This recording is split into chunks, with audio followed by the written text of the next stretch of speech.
here's your host, Rod Khleif. Welcome to another edition of Lifetime Cash Flow Through Real Estate Investing. I'm Rod Khleif, and I'm thrilled you're here.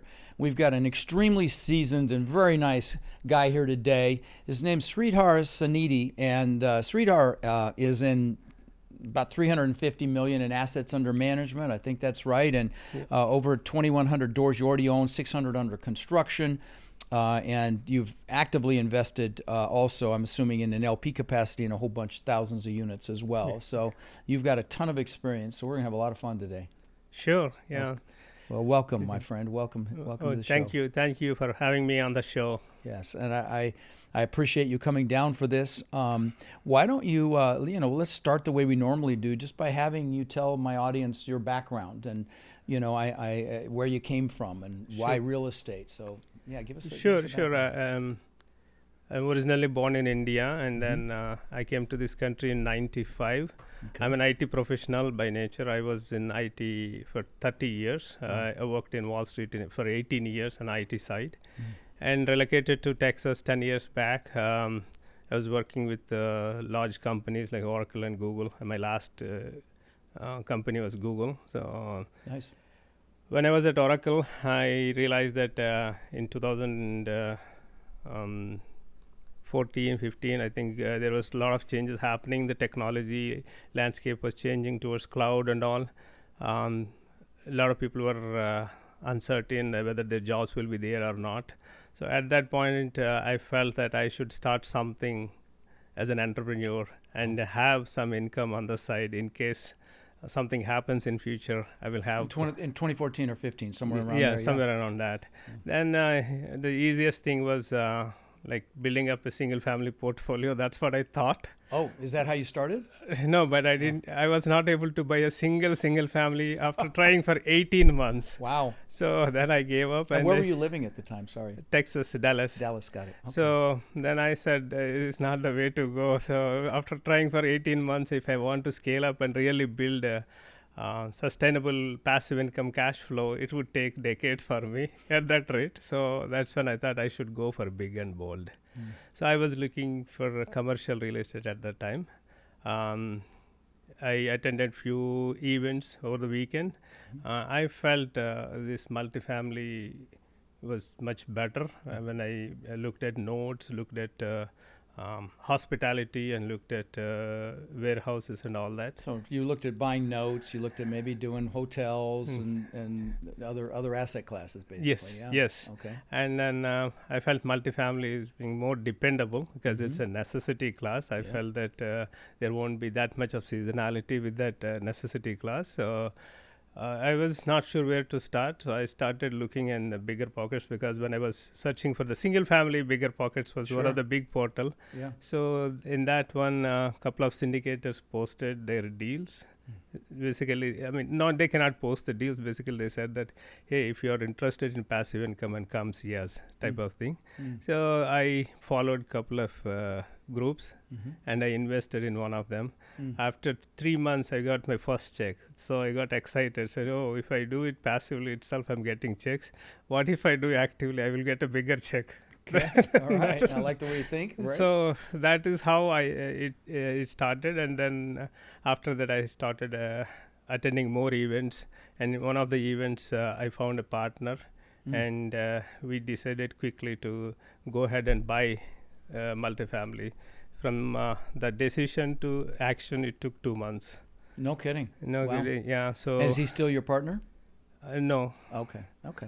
That's how you got started. Yeah, that's how I got started. Okay. But I did 5 deals with him. 5 deals. Okay. Yeah. Okay. Later on, he went for bigger and bigger ones. I so see. I said, I don't want to be in that team. He pushed your envelope. Yes, yes, and also when you go for bigger deal, you need to build a team. So I was not comfortable with some of the partners. Then I said I don't want to be in that. I see. Syndication. So I see. That's how I got separated. Got it. Well, keep going. I've got questions. I've got lots of questions. So keep going. then we closed on a 96 unit deal. It was a $3 million purchase and 1.2 million raise. So I was not sure whether I would be able to raise the money. Oh, sure. Your first big raise? Yeah. Oh, yeah. That's always scary. So 3 partners, 400 each. Luckily, I was from technology background. My plan B was to liquidate my retirement account. If you didn't raise the money, you were going to go into your IRA. Yeah. So that was the option, I thought. So that's why I was comfortable. Okay, each of us put 400K, then it would be 1.2 million. Luckily, I called 20 of my close friends who have some other entrepreneurial thoughts, right? So I asked them whether they will be willing to join me in this one. To my surprise, all said yes. Yeah, every one of them, yeah. So, I love it. So I raised maximum in that deal. So the other two also raised the remaining, and then we closed it on that one. And when was that first deal, first big one? It was in 2019. 2019, okay, pre-COVID. Yeah, Okay. pre-COVID. So we still have the deal. We did a major lift of that one. Like when we bought that one, around 36 units were gutted down completely. Oh, completely down. Wow. Yeah. Got it. So, wow. So you got a great deal then. Yeah. Okay. We thought that value add means it has to be to that level. Oh, you thought to do a value add deal, it had to be destroyed. Wow. Okay. Well, So- you've learned since then. So Wow. Your first deal had 30 down units. Oh, you learned a lot of lessons in that deal, didn't you? yes, definitely. I can write a book on it. So, Yeah.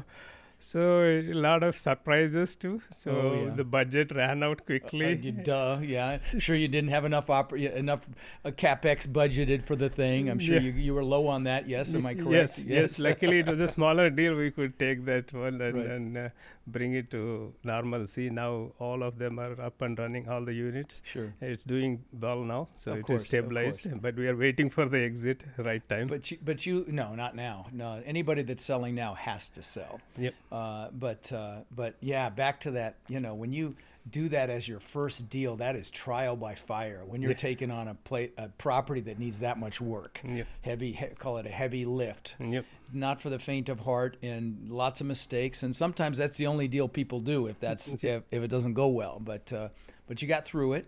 And here, look at you now. I mean, good Lord, 350 million under management. That's incredible.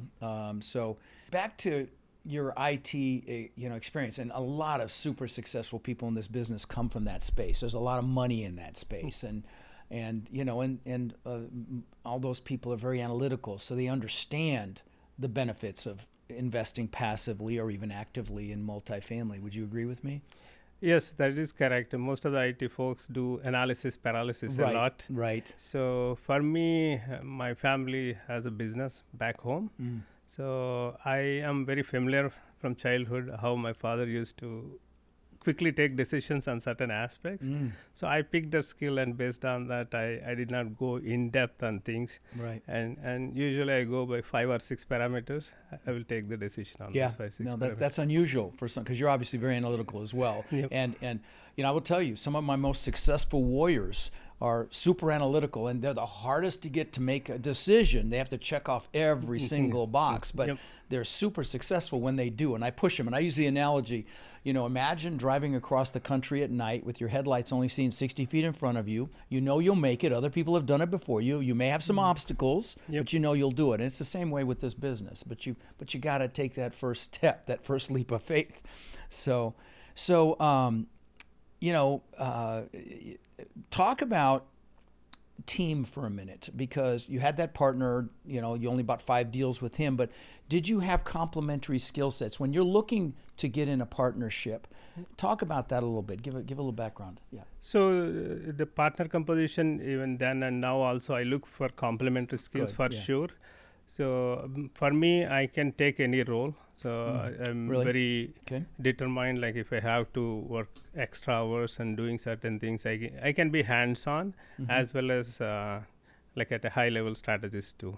Okay. So in the first deal, obviously the other partner has more experience, but he was buying smaller units, like 20, 30 units like that. This was the first bigger one for him too. Okay. So you learned together on that, on that trial by fire deal. Yeah. Okay. And the other partner is more like numbers. So I can do numbers also, but I for some people they have a lot of patience to go through numbers. I don't have too much patience. Interesting. Okay, so you've got both skill sets then. You're not just analytical, you can do the numbers, and I'm sure do them quite well because of your IT background. But you're actually more like my role, where I'm kind of the mouthpiece. I'm out there building relationships, raising money, broker relationships, all of that. So would that be an accurate statement? Yes. Okay, got it. Yeah, and that's what. By the way, guys, when you get into this business, you need both those skill sets. You need a numbers cruncher. Because this business is primarily empirical. You get the numbers right, and you ask all the right questions. Pretty hard to make a huge mistake. But the other piece is it's relationship driven.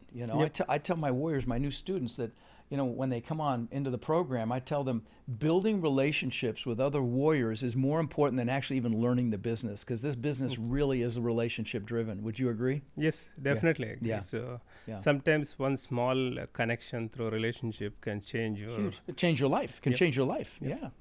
Love it. Did you go to NMHC last week? Yes. Oh, you were there? Yeah, I had major FOMO. I couldn't go. I sent 2 of my team members. I wanted to go so bad, but I'm dealing with some investor stuff right now. Partner stuff. I'm dealing with a partner issue, which is why I asked you about team and partner. So you are actively involved in the acquisition piece on identifying an asset, evaluating it, and then you're involved in the due diligence as well? Yes, I go. If the property is large ones, right, then Bring in a property management like a company. 400 units, right? I don't walk every single unit, but at least I walk like 40, 50 units to have an idea. Oh, so you don't bring in a property management company to walk every one of them? No, we had third-party property management company, a third-party inspection company to go through and give us the report. Okay, right. So you don't personally walk each one, is what you're saying. Yes. Got it. Same here. Yeah. So, but you bring in people to walk each one. Yes, Because you never know what you're going to find. I mean, exactly. we bought a 403 unit asset in Shreveport, Louisiana, the bane of my existence, and discovered when we did walk all the units that there was a ton of flooding and mold. I mean, really bad, and we wouldn't have known if we hadn't walked them all. So thank God we did. But so you're involved in that. Yep.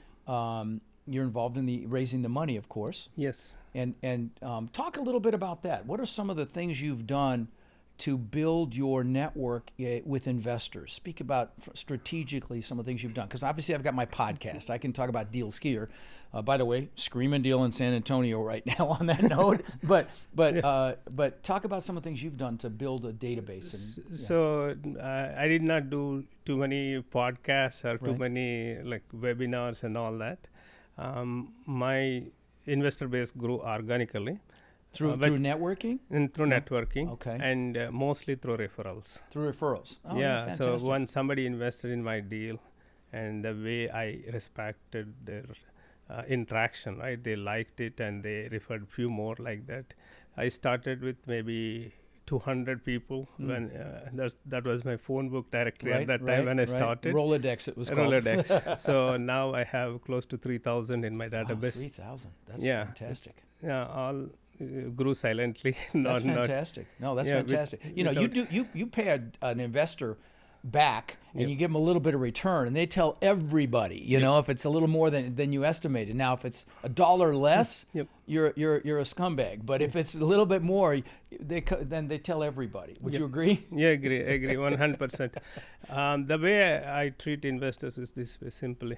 So when I invest somewhere, what do I need, like from the other sponsor? Like if I invest in a company and a stock market, I look for the monthly report or quarterly report of that company or something like that. I try to emulate the same thing here. Like basically, I try to have a monthly investor call. They can ask openly. Monthly investor call. Wow, Yes. that's a lot. We send an email every month, but we certainly don't have a call every month. I do send emails every month. Okay. I do send emails every month. Every month, second Sunday, 6 p.m. Without fail, I have investor call for past 4 years. Okay, but you do one for the whole database. You don't do one per property. No. Got it. Okay. So it's just a Q&A for your investors. I first 15 minutes I talk about the general industry condition and all that. Oh, so like macroeconomics, what's happening in the country and with interest rates and debt markets, capital markets, all that. Okay. Yes, we follow around 100 sources and we summarize like 10-15 minutes on what's going on to best of our ability. We say that we are not an experts, but we are reading from other reports. This is what we think what can happen. We gather all the information we can, right? I mean, we do all the all the big brokerage houses send really great researched reports out, and there's some other sources as well. And you just you can't believe any one of them. You kind of accumulate them and then you present it. Yeah. So then I show all properties performance, whether it is good or bad. Yeah.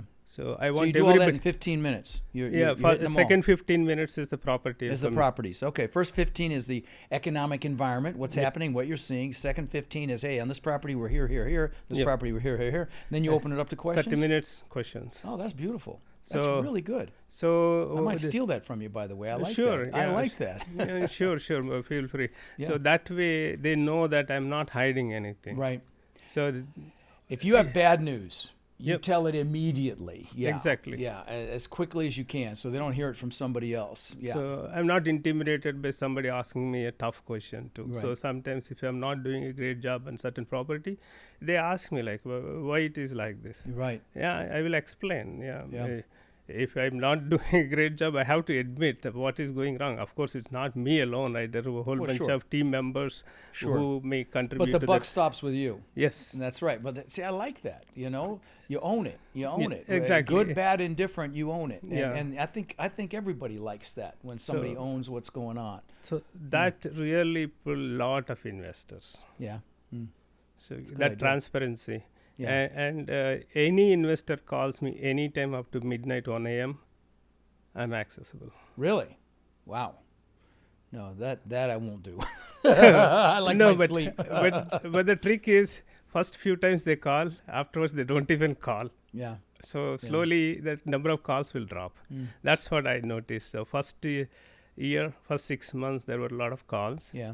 To understand what about the market and all that. Yeah. After that, they felt comfortable. They know that, okay, if I need some information, Sridhar is always available on the phone. Got it.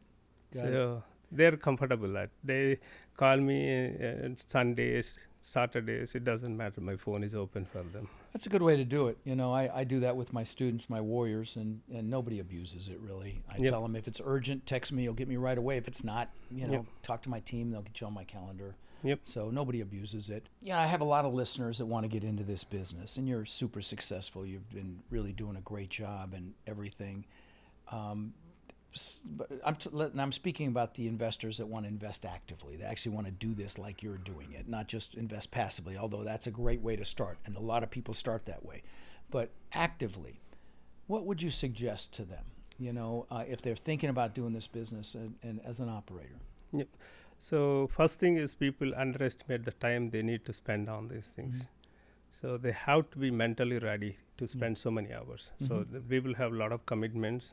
So they have to put certain number of hours aside for this business. Of course, it takes time. Sure. And we should not think like a single family business. Right. Multifamily is a pure business like any other and company. It's a team business as well. It's a team Single business. Family you can do by yourself. Yes. You're not going to do this by yourself. No. Right. It's a team business, so it needs to be executed in a proper project management style or whatever style they prefer to have it. So that is very important. The commitment is very important, and always they have to think about the investors first.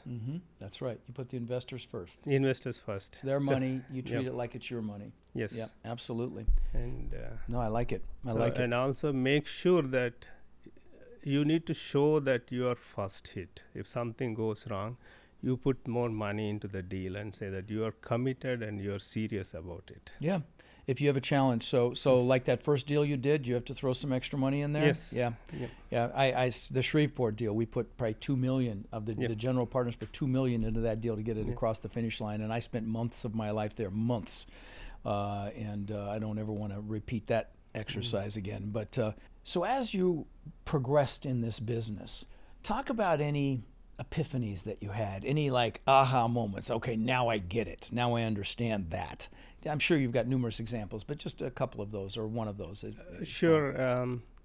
First thing, my first observation was the property manager is the key for the success of this business. No question. You need to have the right property management company. If you don't have one, you need to change it. Yeah. You cannot drag it. I mean, 2 months at the most, you will survive, or 3 months. Yep. Beyond that, it's not good. So you've done a lot of flipping management companies like I have. Yeah, only one property I had to flip.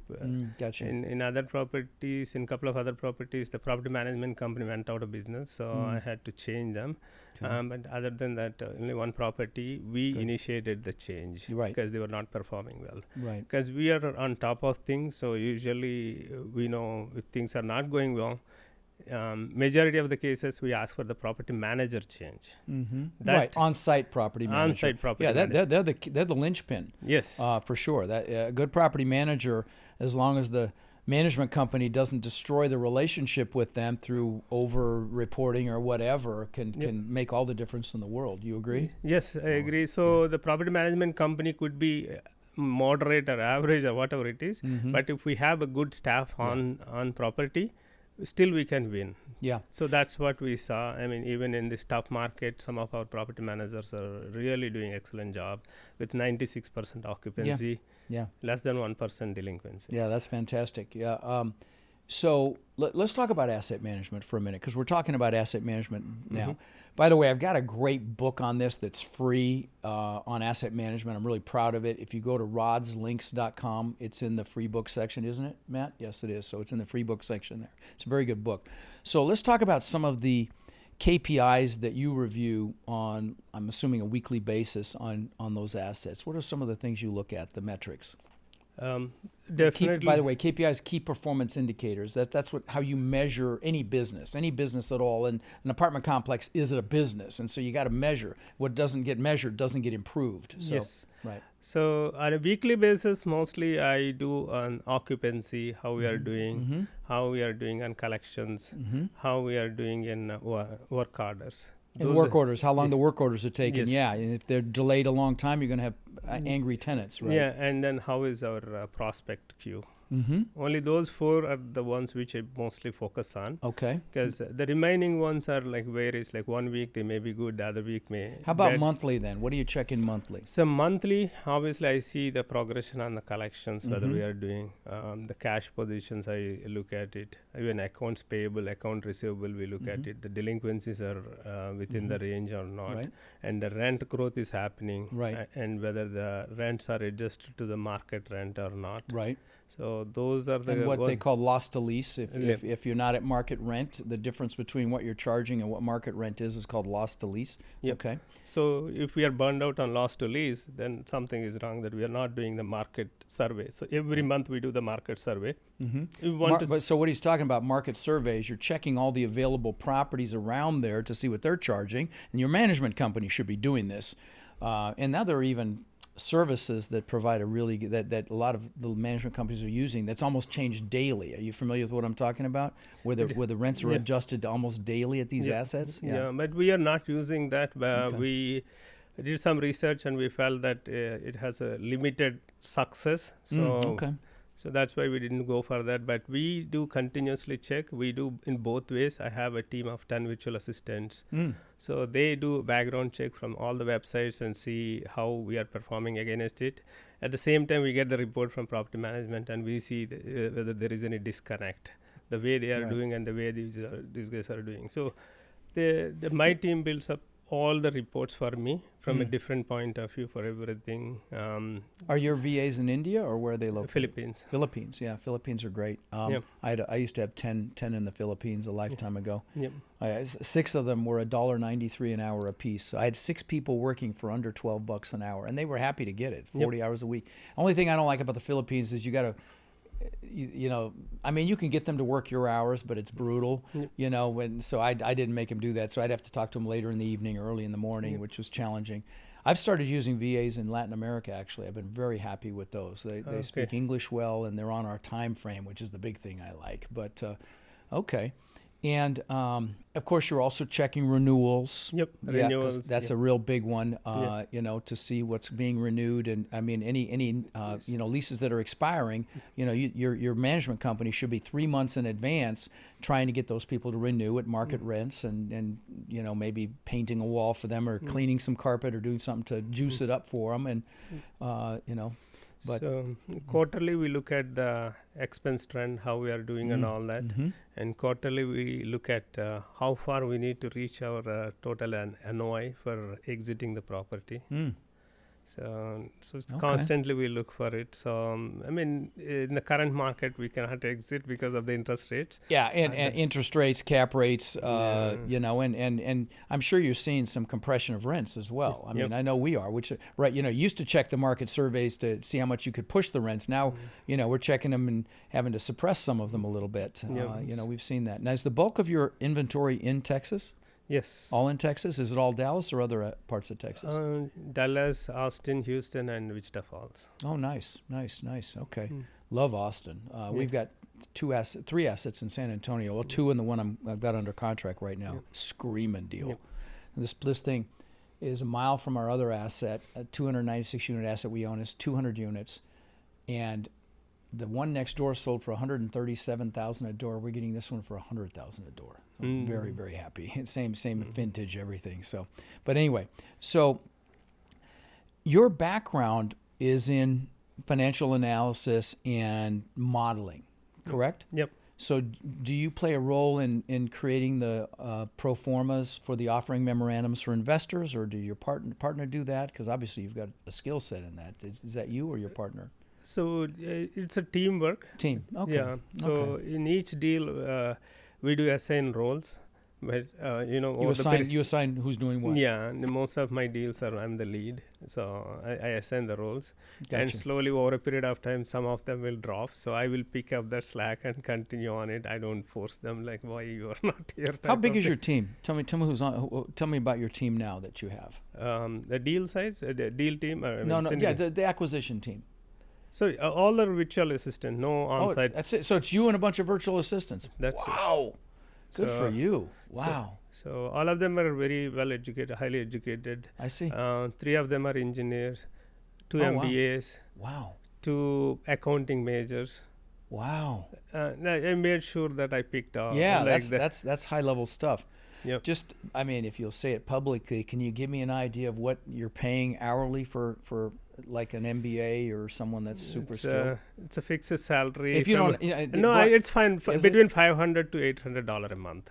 Wow, $500 to $800 a month for that's it. For that level of skill is incredible. Yes, they're masters. Is not. Got it. Wow, that's awesome. Yeah, that's fantastic. So, what headwinds are you facing, like we're facing right now? Talk about insurance for a minute. Talk about your insurance. So insurance, definitely in Houston market, insurance went up 3-4 times. Even Dallas for us. Dallas is percentage up. Yeah. Houston is multiple up. Multiple up. Percentage versus multiple. Wow. Yeah. So it's been crazy, and I'm certainly that's impacted, you know, NOI and even distributions in some regards, you know. But you know, I tell my investors I'd rather lower the distribution and not have to worry about cash in the bank than the alternative. And so, yeah. So let me ask you this. How do you feel about where we are in the marketplace right now? Do you feel like there's going to be some opportunities based on what's happening? Do you feel like everything's fine? What are your thoughts about, at a macro level, about our economy, specific to commercial real estate, specific to multifamily real estate? So next 6 months would be tough. Yeah. So a lot of deals will come onto the market. Yeah. Definitely it is a test for all the syndicators, all the owners, to see their liquid position, right? Yeah. So they need to be liquid enough to survive until end of the year. The catchphrase is "survive till 25" is for a lot of operators. Yes. Yeah. Yes, I think it's psychological also. Once the Fed does first rate cut, I think things will change. From that point onwards, everybody will have a different mindset. Until then, they are not sure whether the rates will go up or down. Yeah, everybody's hoping for that rate cut. Any you want to make a prediction as to when that may happen? Because I believe it's going to happen before the election for sure. But what are your I'm thoughts? thinking that by May, June timeframe, they will have the first rate cut. Yeah. Based on the trends. Me too. I mean, historically, 7 months is the span they were holding off on last rate increase to rate cut. And so when was the last rate increase? That one was around Was it October? October. Yeah, October. Yeah. So that exactly puts in there May. You go, May. Yeah. There So you go. if they miss that one, then 9 months is the next one. So Okay. which is July time frame. Yep. And beyond that, I would say November. I mean, I don't want to give Who too knows? many That's guesses, a crystal. but That's crystal ball. If we knew that, we'd be Yeah. on 300-foot yachts, Yeah, right? yeah. So, okay. And are you gearing up for any opportunity in the space? Are you getting cash heavy, or are you creating a fund, or any? I mean, some of these operators are creating these opportunity funds. we started a fund now. So did we. Yeah. Yeah. So I'm part of a fund. We are raising 100 million Wow. to buy at least 300-400 million worth of real estate this year. Fantastic. This year. Yeah, we so want to. so the answer is definitely yes. Yes. That's the answer there. Yes. Okay, so you're raising a big chunk. Are you going after private equity for that? Because that's a big raise. Mostly family offices. Family and offices, yeah. Okay, gotcha. Yeah, that's great. Yeah. Good for you. And let me ask you this: what do you think is the most challenging part of your job, of what you do, your career, your mission? So at the moment, because of the stressful market, Yeah. first-time partners get really stressed out. Yeah. You need to calm them down. Being a When you say partners, you're talking about passive investors. passive yeah. investors Yeah. or GPs or Even the GPs. Yeah. Yeah, so they get scared and they say the moment they receive a letter from lender, oh my God, it's like then I will have to do. They see an envelope with the lender's name on it, then they start freaking out. They think the loan is going to be what do they call it? Foreclosed or Yeah, something. well, foreclosed, but no, Yeah. not that. But what do they call it? Rebalancing. Rebalance. Thank you. I was just having a brain fart there. Yeah, rebalance. Yeah, they freak out about that. Meaning, the lender wants more money put in because the debt service coverage ratio is not quite what they like. And Yep. but the good news is, they've been pretty much instructed by the Fed to work with quote unquote credit-worthy borrowers and not let deals go to foreclosure and take them back. And they don't want them back, But let me ask you this, though, because this is what I think is the canary in the coal mine. What about the impact of office right now? I mean, we've got markets that are 50% occupied, Yep. okay? What about that? And a lot of that debt's held by small and regional banks and the potential impact there. Any thoughts on that? Definitely, I think in certain markets, the big office spaces are prevalent, right? Yeah. Those markets are seriously impacted. Yeah. That indirectly impacted the multifamily market. Right. Luckily, those are bouncing back because most of those cities are mandating the workforce to come to office at least 2 to 3 days a week. I see. So those are bouncing back. If you look at last report, all those markets have a highest rent growth in recent year. In office. In office. Yeah. Office went up, and in return, multifamily also went Yeah, up in that yeah. market. Well, So- the beautiful thing about multifamily, I didn't want to cut you off when you were talking about your analysis of these different asset classes before you got in the business, but I can tell you, when COVID hit, office didn't get help, retail didn't get help, warehouse didn't get help, and we got hundreds of thousands of dollars in rent relief from the government. So, I actually thought that was going to be the catalyst for a crash. I even did a YouTube video, The Coming Crash. Yeah, and I got so much hate. It was, of course, the most watched video because it was negative news, but I got a lot of hate. And I was wrong, but I really thought that was going to But that one changed behavior of a lot of tenants. Yeah. After that, the delinquency rates went up because they're thinking that if you don't pay, then government will pay type of attitude. Exactly. It took a few months for them to change their mindset to start paying the rent. Right. Oh yeah, no, we had some really tough times with that Shreveport asset, for example, and things like that, where people just didn't want to pay, they want to work. They were getting that extra money on their unemployment. It's like, hey, I'm going to kick my legs back and watch Netflix, and it was terrible. So let me ask you this, because you are super successful, Sridhar.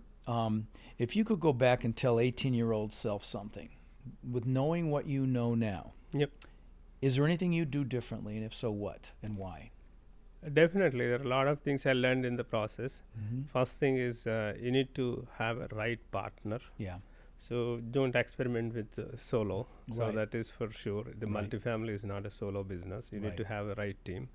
Look for the right partners and build a team. And another thing is, once you have the team and start working with the outsiders, right? And then they would start helping you how to pave the way for your strategy, like how it can be done and all Right. that. Yeah. They'll Yes. help you. Yeah. So in my IT career also, people always say that you should not be the smartest in the room. Then you're in the wrong room. That's right. So that one I'm trying to implement now. So earlier I used to have a different idea, like, oh, I have to beat everyone up and all that. But now it's not like that. I need to learn from more experts. Right. Yeah. No, I started a mastermind for that very reason. And in fact, we met at an event initially that my friends Ben and Ferris and were put on, and they were all in my mastermind. And I wanted to be around people that thought what I thought was hard was easy. And so, that turned into about, 30, 40 billion in assets under management in that group. I've kind of stopped it for right now because it's just a lot of work and it's not a financial reward for me. But I'm ready to maybe do another meeting or two. Because it's just it's so great. If you play tennis, do you want to play somebody who's better than you or worse than you, right? Yep. So, right? You want to be around people that have done it. And I remember when I started it, there was like one word in a PPM that saved, oh gosh, now I'm drawing a blank on his name. I can't believe I forgot his name.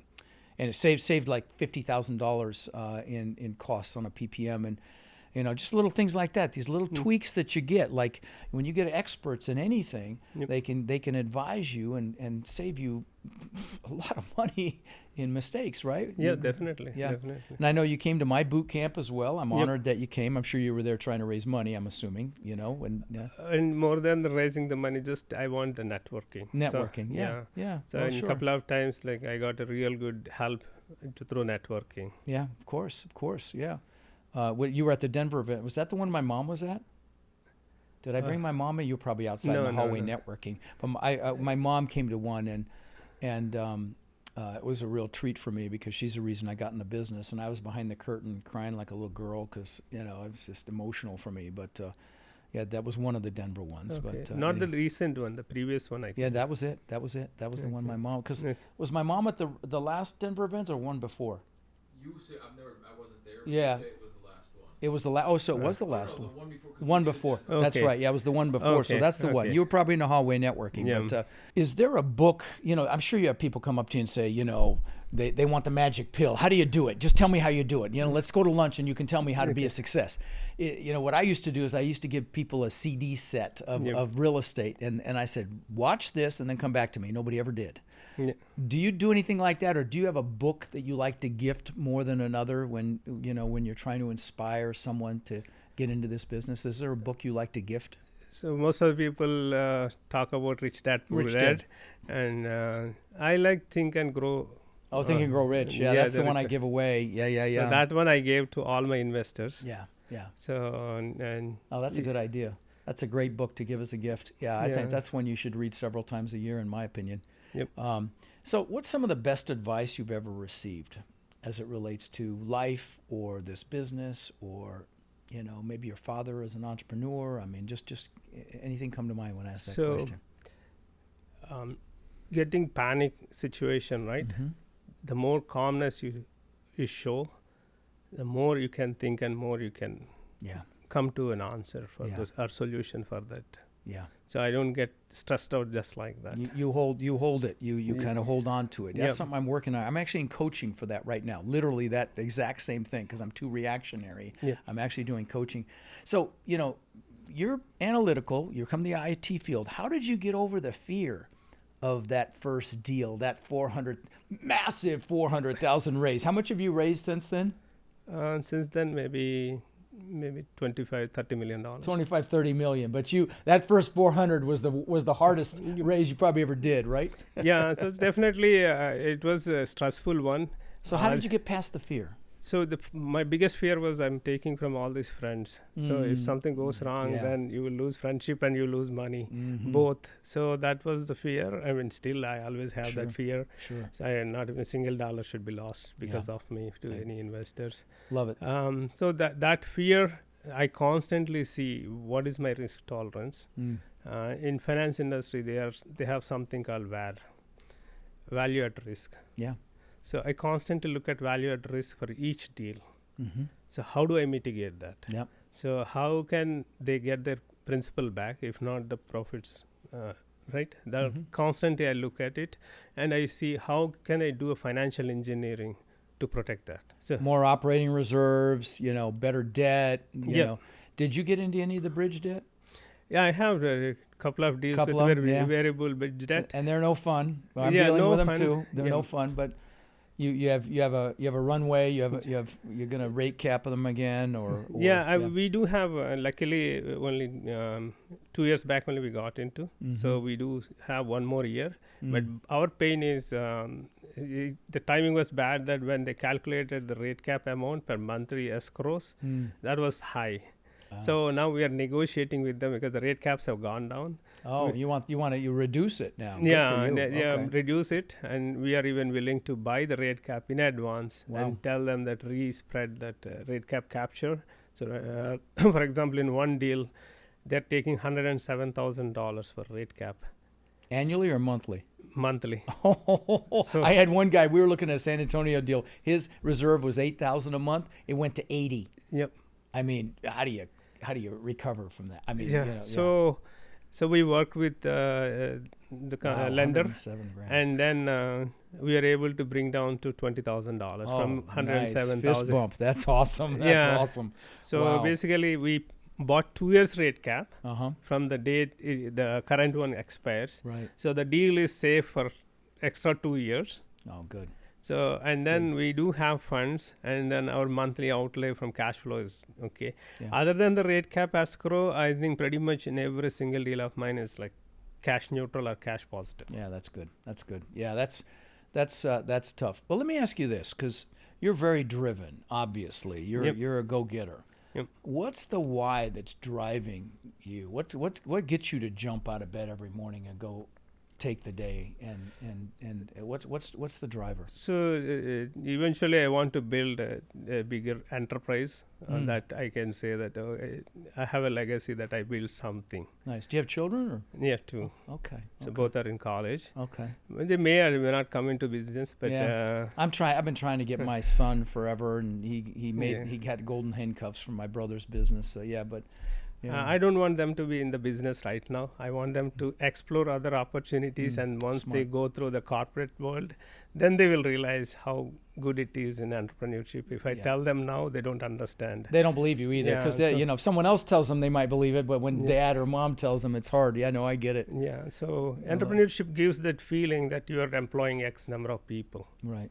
So that is one thing, and then you can have something on the side, like as a whatever you want to do, a social cause, right? You're empowered to do that. If you don't have that money or influence, right, you cannot do that. Yeah, no, I agree, and so that's a driver for you as well. I'm not surprised to hear that. I will tell you, I did a Hall of Fame award I think at the Denver event. It may have been after the second Denver event. I did it where we took our warriors that were exemplary and really, and not just in door count or anything like that, but just good people that were helping other warriors. And we gave them an award, and we're like 10, 15 of them. And as they come on stage, we flashed a PowerPoint up of who they were and their accomplishments. And I started to notice something. Every single one of them does something to make the world a better place. Fight human trafficking, veterans suicide, veterans homeless, build schools in India, build schools in Latin America. And I pointed to the 800 people. I said, that's what we call a clue, okay? Yep. The power moves to those who serve. Would you agree with that statement? Yes, definitely. Yeah. So we started one charity organization in India. Did you? Good for you. Good for you. So, but not distributing cash, though. Our motive is different. No.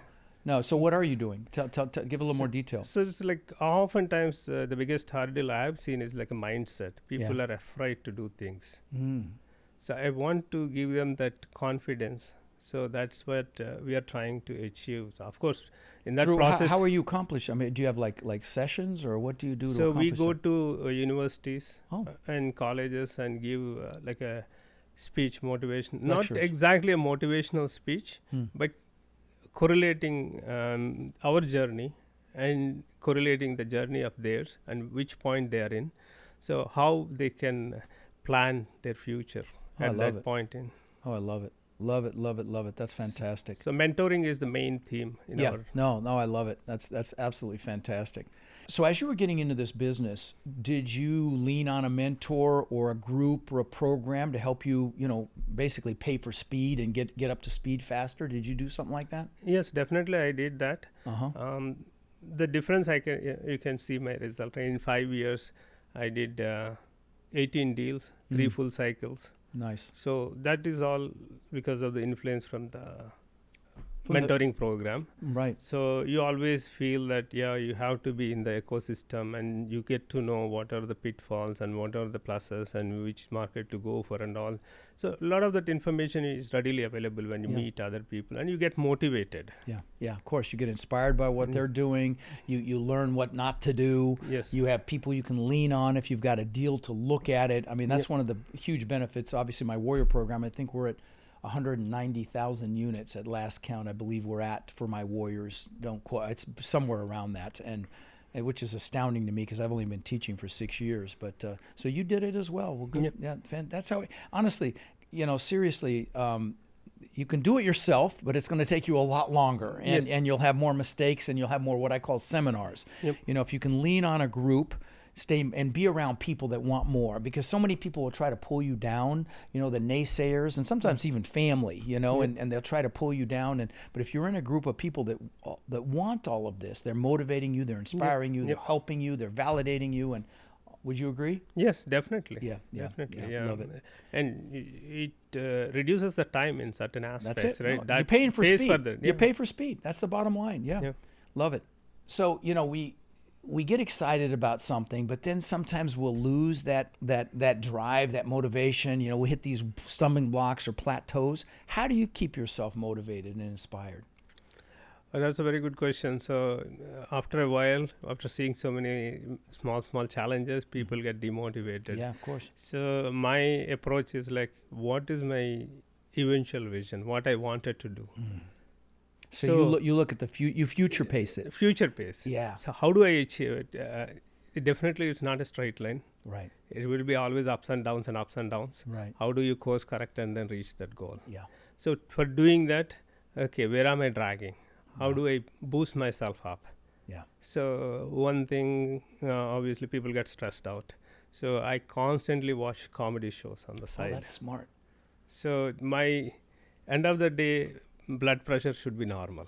I love that. That's really smart. I actually know somebody that healed himself from cancer watching comedy. Yeah. So I know them. I know this person. I watch comedy movies. I watch comedy shows. Nice. So in one of my monitor, YouTube always plays. No, I love it. No, I love it. I love it. While as soon as some serious conversation is done, then first few minutes I will stop everything and watch comedy, and again come back to normalcy and continue. What a great idea. That's a good one. So that's what I do. And the motivation wise, yes, I came long way.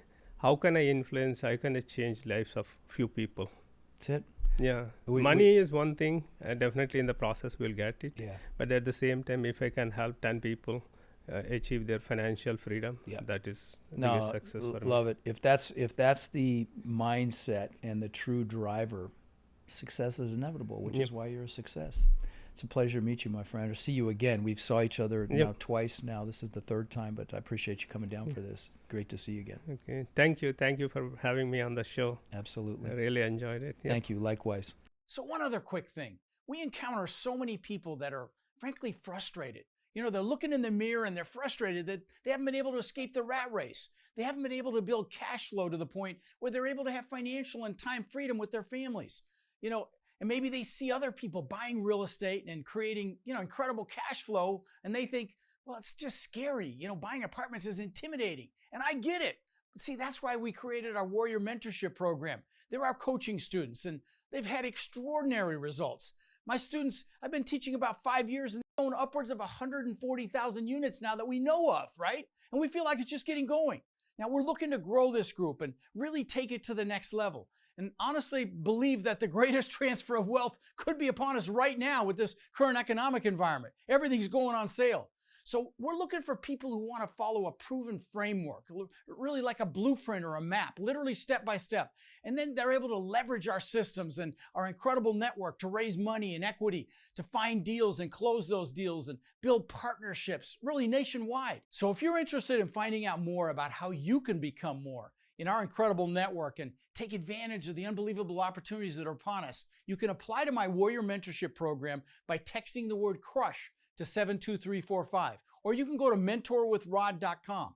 And what we'll do is we'll set up a call so you can check us out and we can check you out and see if it's a fit. Now again, you can go to mentorwithrod.com or text the word CRUSH to 72345 to apply, and we will speak soon.